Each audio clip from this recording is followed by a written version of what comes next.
ॐ स्थापकाय च धर्मस्य सर्वधर्मस्वरूपिणे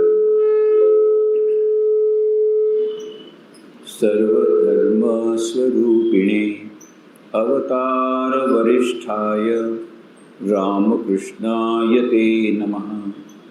जननीं शारदां देवीं रामकृष्णं जगद्गुरुं पादपद्मे तयो श्रित्वा प्रणमामि मुहुर्मुहुः। नमः श्रीयतिराजाय विवेकानन्दसूरये सच्चित्सुखस्वरूपाय स्वामिने तापहारिणे।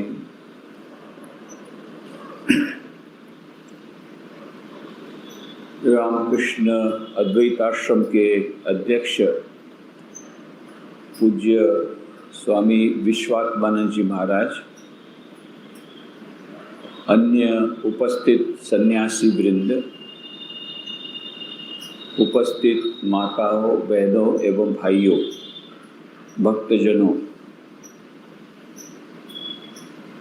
मेरे लिए यह परम सौभाग्य का विषय है कि आज बाबा की, विश्वनाथ बाबा की नगरी में मैं यहाँ पर आया हूँ और सबसे पहले तो पूज्य स्वामी विश्वात्मानंद जी महाराज के चरणों में प्रणाम करते हुए उनके प्रति कृतज्ञता व्यक्त करता हूँ कि उन्होंने मुझे यह अवसर दिया है कि आप लोगों के साथ बैठकर ईश्वर की चर्चा कर सकूं, श्री रामकृष्ण माँ शारदा देवी स्वामी विवेकानंद के बारे में। जैसा कि उन्होंने बताया, वैसे मैं आया था आज़ादी के अमृत महोत्सव के भाग के रूप में, जो युवा सम्मेलन कल आयोजित किया गया था, उसमें भाग लेने के लिए। बहुत ही अच्छा रहा। श्री रामकृष्ण अद्वैत आश्रम के इतिहास में शायद ये अनूठी बात है कि अद्वैत आश्रम में युवा सम्मेलन हो। ज़्यादा करके अद्वैत आश्रम को माना जाता है ये वृद्ध और वृद्धाओं के लिए है और वहाँ पर ज़्यादा से ज़्यादा यही लोग आते हैं। पर स्वामी विश्वात्मानंद जी ने यह एक कार्य करके दिखाया। जब आज़ादी के अमृत महोत्सव के भाग के रूप में बेलू मठ ने, हमारे हेडक्वार्टर ने कहा सभी सेंटर्स को कि कुछ कार्यक्रम करने चाहिए, तो ये एक बहुत बड़ी बात है कि एक युवा सम्मेलन अद्वैत आश्रम में हो, इतनी सफलतापूर्वक उसे आयोजित किया जाए और साथ साथ में मुझे यह भी मौका मिल रहा है कि आप लोगों के साथ बातचीत करूं। तो बंगला में कहते हैं फाउ पावा गेश, और पुरोनी मिली है। पुरोनी के रूप में कई तीर्थ स्थानों का भी दर्शन हो रहा है। बाबा की यह नगरी बहुत वर्षों से आना नहीं हुआ था। कई बार आया हूँ पर कई वर्षों से आना नहीं हुआ था। तो पूज्य विश्वात्मानंद जी महाराज की कृपा से यह भी एक लाभ मिल गया। रथ देखा, कोला बेचा, एक संगे हो गलो। रथ भी देखना हो गया, केला भी बेच दिया, तो कार्यक्रम भी हो गया और साथ साथ में तीर्थ दर्शन भी हो गया।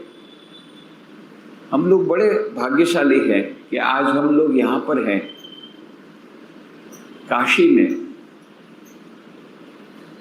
सारे विश्व का सबसे अधिक प्राचीन नगर जिसको माना जाता है, सबसे प्राचीन नगरी एवं सबसे पावन नगरी, सबसे ज्यादा आध्यात्मिक तरंगों से भरी हुई नगरी, स्वर्णमयी काशी कहा जाता है।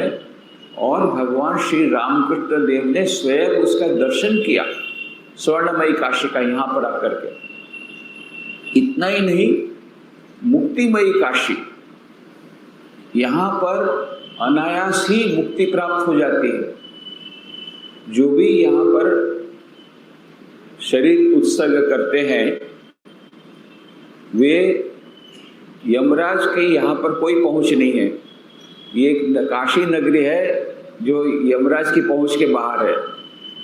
यहाँ जो भी यहाँ पर ऐसा कहा गया है और इसकी पुष्टि श्री रामकृष्ण माँ शारदा देवी स्वामी विवेकानंद ने की है।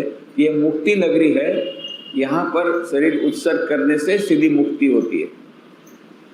और न पुनरपि जन्मम पुनरपि मरणम पुनरपि जननी जठरे शयनम, ये जो बात आदि शंकराचार्य ने कही है सबके बारे में, सब जीवों के बारे में, वो यहाँ पर नहीं रहती।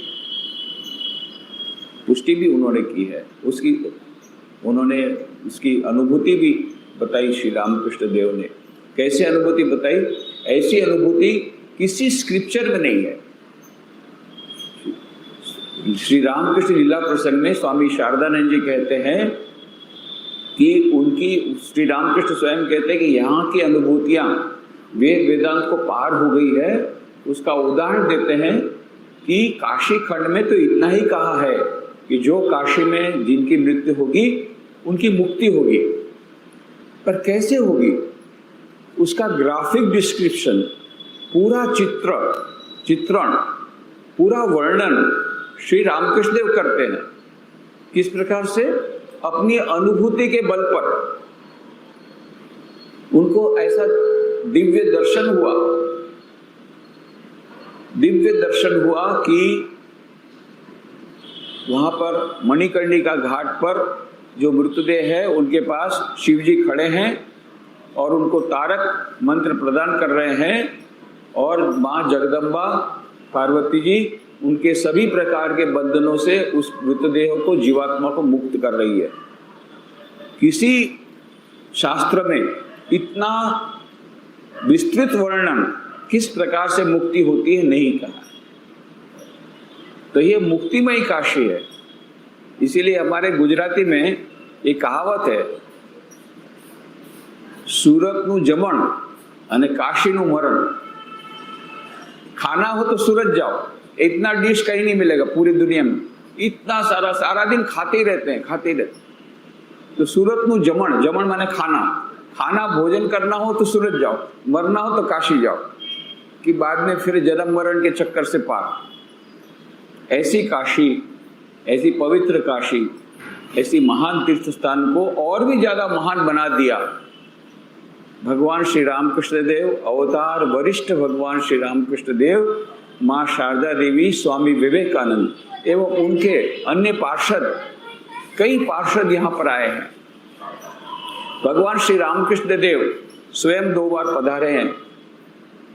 1868 में जब आए थे तब की बात तो हम जानते हैं, उसका विस्तृत वर्णन है किस प्रकार से श्री रामकृष्ण देव मथुर बाबू के साथ आते हैं और लगभग 1.5 महीना रह जाते हैं। राजा बाबू की कोठरी में पहले रहते हैं, फिर उसी के पास में केदारघाट के पास दूसरे मकान में रहते हैं। ये पूरा विस्तृत वर्णन लीला प्रसंग में आता है। 1863 में जब उन्होंने विजिट की थी, जो मुलाकात ली थी, उसका वर्णन हमको कहीं नहीं मिलता। माँ शारदा देवी स्वयं 3 बार आई। श्री रामकृष्ण देव, भगवान श्री रामकृष्ण देव की महासमाधि के बाद 1886 में, फिर 1895 में और अंत में 1912 में, जबकि उन्होंने रामकृष्ण मिशन की यह जो सेवा भावना है उसका सर्टिफिकेट दिया। बहुत बड़ी बात है। उस समय रामकृष्ण मिशन में सन्यासियों के मन में भी द्विधा थी, केवल भक्तों के मन में थी ऐसी बात नहीं है। स्वयं सन्यासी लोग भी सोचते थे, अरे हम लोग ये हॉस्पिटल में काम कर रहे हैं, दूसरा कुछ काम कर रहे हैं, हिसाब किताब का काम कर रहे हैं, ऑफिस का काम कर रहे हैं, ये सब क्या सन्यासी का काम है? श्री रामकृष्ण देव तो बस भजन कीर्तन करते थे, ध्यान करते थे, साधना करते थे। यही तो असली आध्यात्मिक जीवन है। और साधु को तो आध्यात्मिक जीवन जीना है, उसी के लिए तो वो साधु हुआ है। और ये सब हिसाब किताब रखना, दर्दियों के छूना और दर्दियों को बैंडेज करना, दर्दियों की सेवा करना, ये सब काम क्या साधु के हैं? और केवल श्री रामकृष्ण देव के भक्तों के नहीं, सन्यासियों के मन में भी द्विधा हो गई कि क्या हम सत्य पथ पर चल रहे हैं? ये जो काम कारण कर रहे हैं वो ठाकुर का काम है? है कि नहीं, ये सब। और फिर मास्टर महाशय ने कहा, महेंद्रनाथ गुप्त ने, जब वे यहाँ पर आए थे, वे तो अमर लेखक हैं, रामकृष्ण वचनामृत विश्व का एक अमूल्य ग्रंथ जिसके रचयिता मास्टर महाशय। पर मास्टर महाशय ने एक प्रकार से श्री रामकृष्ण देव को देखा था। उन्होंने, वो जब जाते थे तब गृहस्थ भक्तों के साथ श्री रामकृष्ण बात करते थे। जो सन्यासी शिष्य, मतलब जो युवक थे, उनके साथ जो श्री रामकृष्ण देव ने उनको जो उपदेश दिया स्वामी विवेकानंद जी को, वो तो उसके बारे में जानते नहीं थे। इसलिए उन्होंने कहा कि ये जो सब काम कर हो रहा है, ये श्री रामकृष्ण की भावधारा से थोड़ा हट कर जा रहे हैं। तो फिर जब कंफ्यूजन हुआ, द्विधा हुई सन्यासियों के मन में, तो फिर हाई कोर्ट में जाना पड़ा। हाई कोर्ट माने रामकृष्ण मिशन में हाई कोर्ट मतलब होता है माँ शारदा देवी। तो माँ शारदा देवी उस समय यहाँ पर थी। उनको पूछा, श्री माँ शारदा ने तत्काल उत्तर दिया, मेरे नरेन ने जो कुछ किया है ठीक किया है। 24 घंटा कौन जब ध्यान कर सकता है आज के युग में, और इसलिए बाकी समय वो क्या करेगा, सुबह शाम जब ध्यान करेगा, बाकी समय में सेवा करेगा। मेरे नरेन ने जो कुछ किया है वो ठीक किया है, जिसको रहना है रहे, न रहना तो चले। पर ये तो कार्य आश्रम रामकृष्ण मिशन इसी प्रकार से चलता रहेगा। इतना ही नहीं, जब वे हॉस्पिटल का कार्य देखने आए, सब सन्यासी लोग इस प्रकार से सेवा कर रहे हैं, इतनी आनंदित हुई, अभिभूत हो गई माँ शारदा देवी। माँ ने कहा कि मैंने देखा साक्षात ठाकुर यहाँ विचरण कर रहे हैं, ये सेवा भाव कर रहे हैं, सेवा कर रहे हैं सन्यासी लोग, इतना महान काम कर रहे हैं, स्वयं ठाकुर यहाँ पर उपस्थित हैं। और इतनी आनंदित हो गई, अभिभूत हो गई। स्वयं माँ शारदा देवी ने 10 रुपए, उस समय 10 रुपए बहुत होते थे, अब 10 रुपए का अंदाज नहीं लगा सकेंगे, 10 रुपए का डोनेशन दिया। 10 रुपए का डोनेशन, तो हम तो 100 का डोनेशन दे रहे हैं आजकल, क्या 10 रुपए का डोनेशन दिया। आज की बात नहीं है, 1912 की बात है। जबकि आपको मालूम होगा कि श्री रामकृष्ण देव की मंथली सैलरी 5 रुपया थी, तो 2 महीने की सैलरी श्री रामकृष्ण देव की। और उस समय माँ शारदा देवी की सैलरी 0 रुपीज, क्योंकि उनका तो जो पेंशन था वो भी बंद करा दिया था पहले। तो उनको तो कोई इनकम ही नहीं थी, जो देते थे उसमें से इतना बड़ा अमाउंट, वो 10 रुपए के नोट अभी भी रखी है। इस स्थिति में कहने का मतलब, ये जो रामकृष्ण मिशन में यह जो सेवा भाव चल रहा है, उसकी स्वीकृति भी यही काशी में माँ शारदा देवी ने दी है। और इस प्रकार से श्री रामकृष्ण देव, माँ शारदा देवी, स्वामी विवेकानंद, इनसे अभिभूत, इनसे यह और भी महान तीर्थ स्थान बन गया ये काशी। लाटू महाराज यहाँ रहे, स्वामी अद्भुतानंद जी बहुत समय तक, उसका कमरा यहाँ पर है। फिर स्वामी तुरानंद जी महाराज अंबिका भवन में रहे कितने वर्षों तक। इस प्रकार से ब्रह्मानंद जी महाराज ने तो यहाँ पर हनुमान जी के दर्शन किए, राम नाम संकीर्तन हो रहा था उस समय। कितनी सारी स्मृतियों से जुड़ा हुआ यह आश्रम। महापुरुष महाराज तो स्वयं ही अद्वैत आश्रम उन्होंने शुरू किया, और अद्वैत आश्रम का प्रारंभ उसी दिन हुआ 4 जुलाई 1902 को, स्वामी विवेकानंद जिस दिन महासमाधि ली। और सबसे पहले स्वामी विवेकानंद की किसी चित्र की पूजा हुई है सारे विश्व में, तो ये काशी में, क्योंकि महापुरुष महाराज को जैसे ही उनको समाचार मिला, दूसरे दिन उन्होंने स्वामी विवेकानंद के चित्र का, ठाकुर के चित्र के साथ उनको रख दिया। माँ शारदा देवी तो स्वयं अपना चित्र यहाँ कर रख गई है, पूजा यहाँ पर आपने पढ़ा होगा, सब दिया हुआ है। एक ऐतिहासिक जगह है। रामकृष्ण मिशन में काशी का, यह वाराणसी के 2 सेंटर जो हैं, मिशन सेंटर और ये मठ सेंटर है रामकृष्ण अद्वैत आश्रम, ये दोनों का बहुत ही एक अमूल्य प्रदान है, और उसकी अमूल्य जगह है इतिहास में। सबसे बड़ा, सबसे अनूठा एक्सपेरिमेंट, प्रयोग शिव ज्ञान से जीव सेवा का, जिस मंत्र को, श्री रामकृष्ण देव के मंत्र को स्वामी विवेकानंद ने प्रयोग किया, वो प्रयोग कंकल, हरिद्वार और वाराणसी से शुरू हुआ है। इसलिए भी यह वाराणसी हमारे सब रामकृष्ण देव के सन्यासी भक्तों के लिए ये एक बहुत ही एक महान स्थल है। और ये वही काशी है जहाँ पर कितने सारे महात्मा रहते हैं आज भी, कितने सारे महात्माओं ने दर्शन किए। इन तीनों को और पार्षदों की तो बात ही अलग ही है। और यहीं से स्वामी विवेकानंद का जन्म होता है। पहले जन्म हुआ कलकत्ता में 12 जनवरी 1863 में, पर कोई तो कहते वो शिवावतार स्वामी विवेकानंद, शिव जी के अवतार थे, तो शिव जी के अंशावतार, शिव जी का अंश बनारस से गया है। श्री रामकृष्ण देव को दिव्य दर्शन होता है कि मैंने देखा एक दिव्य ज्योत वाराणसी से सीधी कलकत्ता आ रही है। यहीं पर गंगा नदी के किनारे वीरेश्वर शिव जी का मंदिर है, आपने देखा होगा शायद, नहीं कुछ लोग नहीं देखा हो तो देख सकते हैं। तो विश्वनाथ बाबा के दर्शन के लिए सभी जाते हैं, पर ये वीरेश्वर शिव जी का मंदिर है, जहाँ पर भुवनेश्वरी देवी ने, स्वामी विवेकानंद की माता जी ने पुत्र की कामना से विशेष पूजा कराई और कई वर्ष, 2 वर्षों तक, अधिक तक माँ भुवनेश्वरी देवी ने तपस्या की, प्रार्थना की, और इसके फलस्वरूप भुवनेश्वरी देवी को शिव जी का दर्शन होता है कि वे आएंगे, उनके यहाँ पधारेंगे और उसके बाद में जन्म होता है। इसीलिए उनका नाम वीरेश्वर रखा गया। क्यों? वीरेश्वर शिव जी की प्रसादी थी, तो वीरेश्वर से बिलेश्वर हुआ, बिलेश्वर से बिले हुआ, इसलिए बचपन का नाम बिले था। बाद में नरेंद्र नाथ दत्त हुआ, बाद में चलकर वे स्वामी विवेकानंद बने। तो स्वामी विवेकानंद का उत्सव यहाँ पर होता है, और इसीलिए स्वामी विवेकानंद बार बार यहाँ वाराणसी आते थे। भगवान श्री रामकृष्ण देव की महासमाधि के बाद 1888 में सबसे पहले स्वामी विवेकानंद ने अपनी यात्रा शुरू की, तीर्थ यात्रा, भारत भ्रमण, सबसे पहले आए वाराणसी में। उसके बाद और कई बार आए, और अंत में उनकी अंतिम तीर्थ यात्रा भी वाराणसी। वहां पर 4 जुलाई 1902 को उन्होंने महासमाधि ली कलकत्ता में। उसके 4 महीने पहले फरवरी में 1902 में स्वामी विवेकानंद जी यहाँ पर पधारे थे। कई जगह पर है जहाँ स्वामी विवेकानंद रहे हैं। गोपाल शील का बगीचा है, गोपाल लाल शील का बगीचा, जहाँ स्वामी जी रहे, जहाँ पर आज पूज्य विश्वात्मन जी महाराज ने मुझे वो बगीचा दिखाया। अभी तो खंडर सिटी में है, पता नहीं उसमें मेमोरियल बनेगा कि नहीं, प्रयत्न चल रहा है। पर वहाँ पर तो कितनी सारी ऐतिहासिक घटनाएं घटी हैं। मंत्र दीक्षा भी दी है स्वामी जी ने युवकों को, बहुत सारी बातचीत हुई है। वहीं पर महाराजा रिंगी ने वहाँ पर 500 रुपये का चेक प्रदान किया था।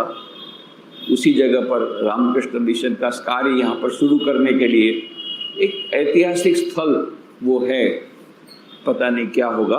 परंतु ये काशी के साथ स्वामी विवेकानंद का अनूठा संबंध, श्री रामकृष्ण देव का अनूठा संबंध, माँ शारदा के साथ अनूठा संबंध, रामकृष्ण मिशन में काशी का एक विशेष स्थान है। आज ईश्वर की कृपा से, ठाकुर माँ स्वामी जी की कृपा से देखना हुआ, बाबा विश्वनाथ के दर्शन हुए। बहुत वर्षों बाद आया तो बाबा विश्वनाथ का तो पूरा रूप ही बदल गया है, पूरा रूप बदल गया। पहले जाते थे छोटी छोटी गली में और वो साड़ मारता था, उससे बचते कैसे भी करके दर्शन करने जाते थे। न साड़ है न वो छोटी गली है, इतना सुंदर वो परिसर हो गया है। अद्भुत परिवर्तन हुआ है। बहुत ही आनंद आया। अन्नपूर्णा का मंदिर भी उसी प्रकार से, उसका भी दर्शन हुआ। दुर्गा देवी का मंदिर का दर्शन हुआ, पर बंदर नहीं मिले। ये जो घटना है, बहुत ही महत्वपूर्ण घटना स्वामी विवेकानंद के जीवन में यहाँ घटी है। ये आप लोग जानते हैं, स्वामी विवेकानंद जी दुर्गा देवी के मंदिर का दर्शन करके निकल रहे थे। उसी समय कुछ बंदर उनके पीछे पड़ गए, बड़े बड़े मुख वाले, लंबे काले मुख वाले, ये उनके पीछे पड़ गए। तो स्वामी जी डर गए, स्वामी जी भागने लगे।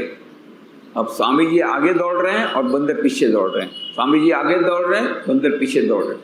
ऐसा करते करते स्वामी जी थक गए।